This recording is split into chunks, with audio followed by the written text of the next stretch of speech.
A Rossano Veneto c'è un bambino che ha bisogno d'aiuto.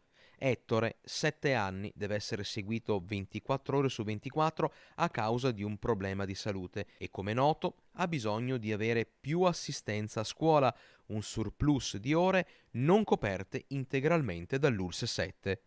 Passi avanti ne sono stati fatti, ma non basta.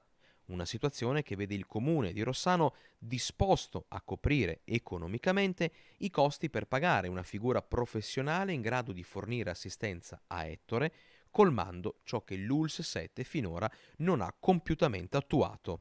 Siamo perfettamente a conoscenza del caso del del minore dal porto e leggiamo i social, vediamo i servizi, così come penso facciano tantissime altre persone. Il discorso che voglio fare, che voglio chiarire, proprio per sgomberare da possibili fraintendimenti, è quello che fa il comune per ogni bambino che ha delle disabilità.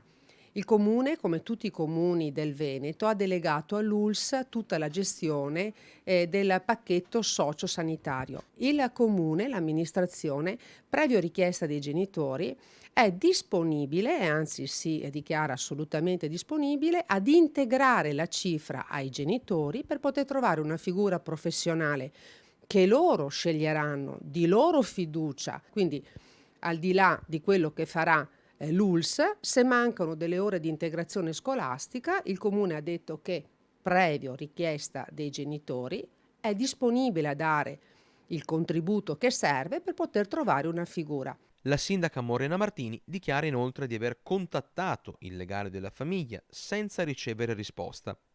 Il dialogo resta, sottolinea la prima cittadina, il presupposto imprescindibile per trovare una soluzione. Sul tappeto ci sono tantissime cose che vengono dette, giustamente, e che non vengono dette. Noi siamo disponibili, le porte sono aperte, i soldi ci sono per tutti i minori e per tutte le famiglie che hanno difficoltà.